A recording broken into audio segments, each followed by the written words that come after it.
So this was a scene, a photo I took in France quite a few years ago. Quite an interesting village that there's a river that just runs around the whole village. I can't remember what the village is called. If I can remember, I'll put it on the screen. But I'll have a go at capturing this in loose watercolours. So yellow ochre for some warmth. We'll have that building white, that one there. So that's too much. Just wet that off a little bit and paint around those first. So let's get some blue in the sky. That's a little bit green. I think I probably had a bit of blue on the brush, and that's the problem with watercolor. There's always something, always something. The thing is, don't panic, keep going. You know, like I said, there's always a positive somewhere in the painting, that they're not always going to work. That you know, when I'm doing live streams, there's always going to be the chance that you know, it doesn't always go to plan. So we've got to think about which way the direction of the light is. So it's coming in here, so that's why we've got light on these. Bring that across there, so maybe there'll be light on that one. And across there, that'll be in shadow as well. So bring that down to here. We'll go for a little bit of dry brush across there, a bit of sparkle on the water. Decided not to paint the bank on the river, so we'll just go in with that blue as well. Maybe go a little bit stronger in the foreground.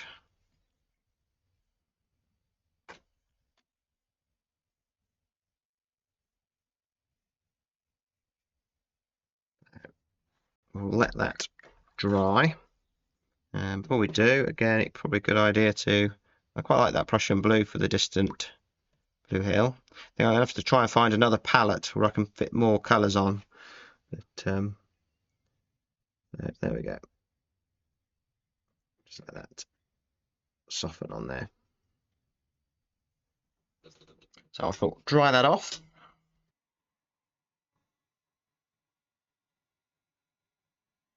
Dry paper now.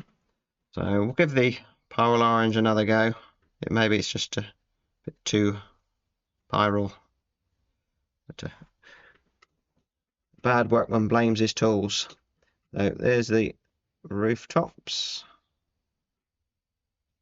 But that's the thing with watercolor. Don't expect everyone to be a success. You know, even when you you know, you've been painting for many years, like I have, you know, you're still going to have a fairly decent failure rate. You know, I've been quite lucky on the live streams that they've worked okay, but you know, perhaps I haven't done stuff that is pushing me to the limit a little bit. That so it's good for you to see that, you know, I don't always have success as well. That I've done demos where I've had to go back and do them again. You know, they didn't work quite well enough. So there's the rooftops there. That's looking okay. Maybe not have them all the same. Just a touch of red. But I used to get quite disappointed, you know, when the painting didn't work. I suppose because I really didn't know how I was going to fix it or to get it right next time round. But you know, I have a better idea now how to fix things. You know, already I'll be, you know, planning that painting again and get it right next time. So we've got shadow coming across there. So this scene's kind of about the shadows, really. That's in shadow there. So when I drew this, which I'll put the drawing on Patreon, you know, I did make a note of where these shadows are and just sort of just a little reminder of where they're going to be. Through there, that's looking okay. And a little bit of orange, that rooftop there. Maybe something in there. I'll come back and do the chimneys afterwards. So let's go for a bit of yellow ochre. Break up the colour a little bit. So that can be a slightly warmer one there.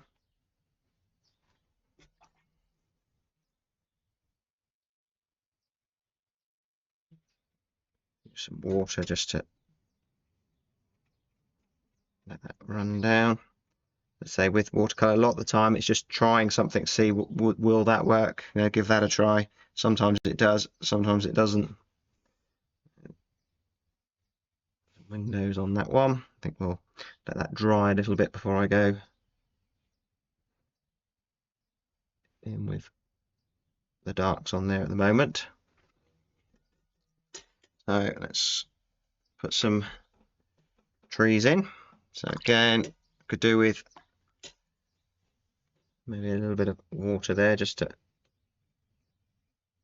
wet that area. And I'm not convinced on that Hansa yellow for greens as yet, but I tend to use yellow ochre. So let's paint into there. So that's just an overhanging tree there. I'll probably have maybe a darker one over this as well, but that's working okay. So we've got some rocks coming down here. Switch to a slightly smaller brush, slightly thicker paint.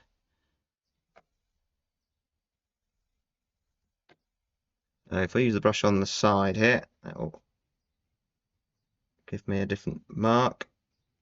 Use the end of it to create those trees. A slightly bigger tree there.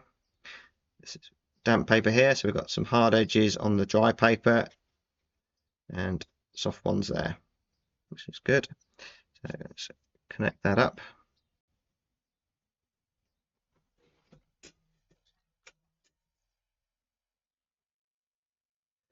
Let's throw some water on here. Just let that run down. Try and get a good painting on this one. So a bit of crimson, maybe, and a bit of ultramarine blue. Bit of colour in there. And there were shadows. So when you do the drawing, this is kind of where you take note of stuff. That a bit of a shadow coming off of those.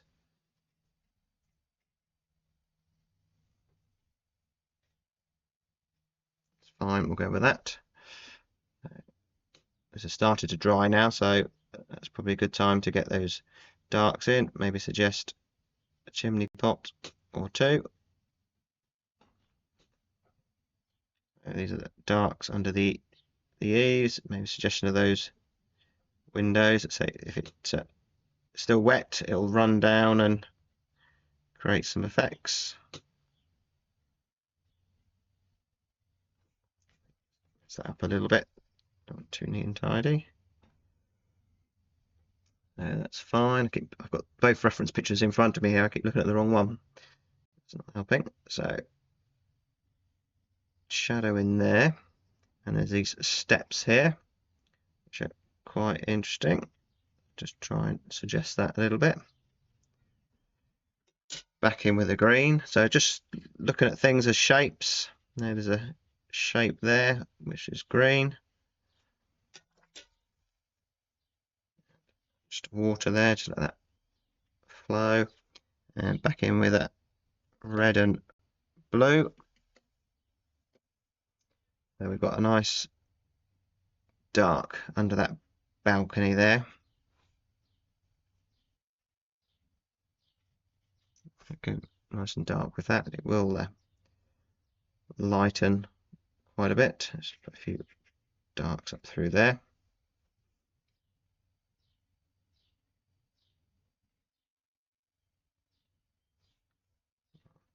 There. Just a bit of water there. So while I've got the bead here, let's just put something on there. Run down. These sort of watercolors are always tricky because you're kind of racing against the clock where it's drying, but that's where you'll get the you know, the very loose, spontaneous watercolors when, you know, things just happen, you know, which you didn't necessarily expect. So let's just load that up with water. We'll have a go at painting these reflections. I'll just take a spray bottle maybe. Just spray this. It's great for just putting water on here. You could use the brush as well, but the spray bottle doesn't disturb the paint that's underneath. So let's just let that run down.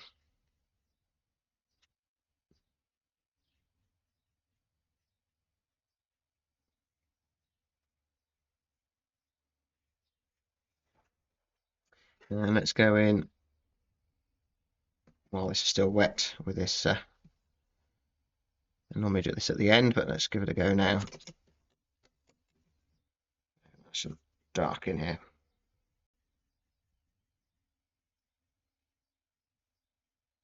See what that does. So I think we'll go for the tree over here. Let's just put some of that in there. There's some fairly thick paint. This tree here, nice light against dark. Leave a few sky holes. It's a little bit, make it a bit warmer.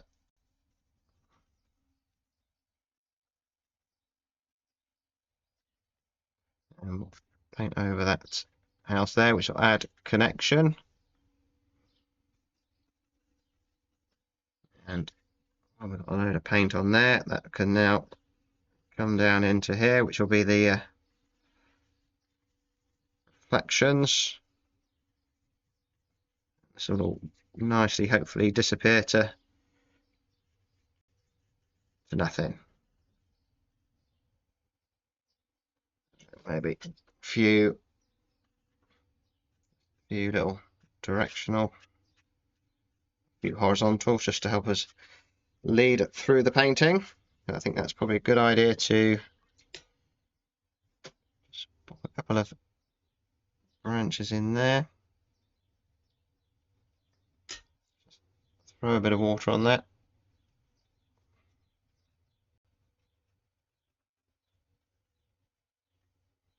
Give it a little spray. Sometimes that works, sometimes it doesn't. But, a little bit off there. So let's dry that off.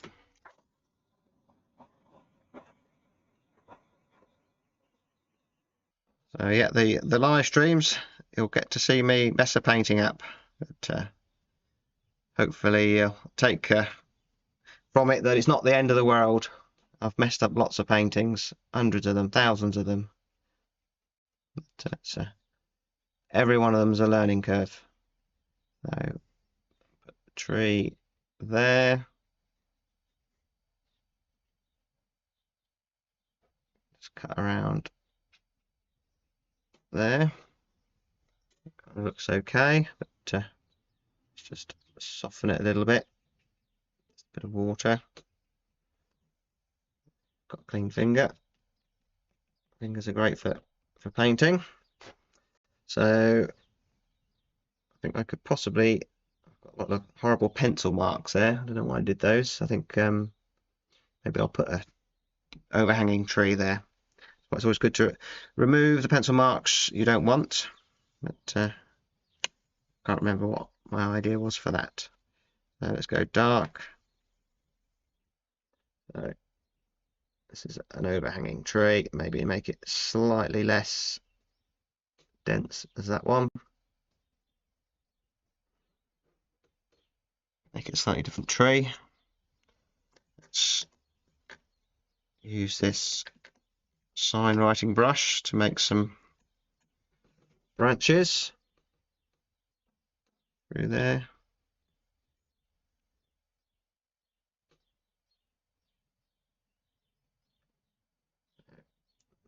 quite often if you've got something you need to cover, you can cover it with something, you know, a bush or whatever. That's working okay. I think I'll leave that. That looks all right. So just a final few bits of details. That got some of that primal orange there for the shutters. Put some darks at either side of it. That works okay. Maybe we'll just put some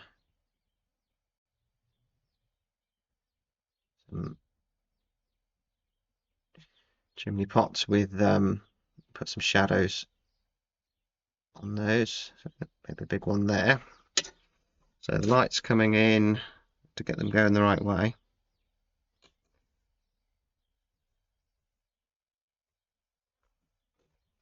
So if the light's coming that way, maybe they're going to be going across that way. So just. But at this sort of stage, it's good not to fiddle too much.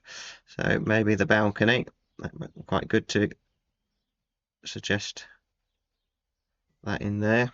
And maybe the railing for the staircase. It's not actually there, but put it in. And same there. And just a little bit of something through there.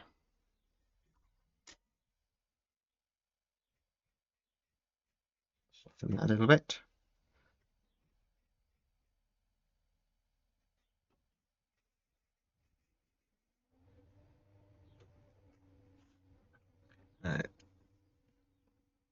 Just a few little overhanging branches there.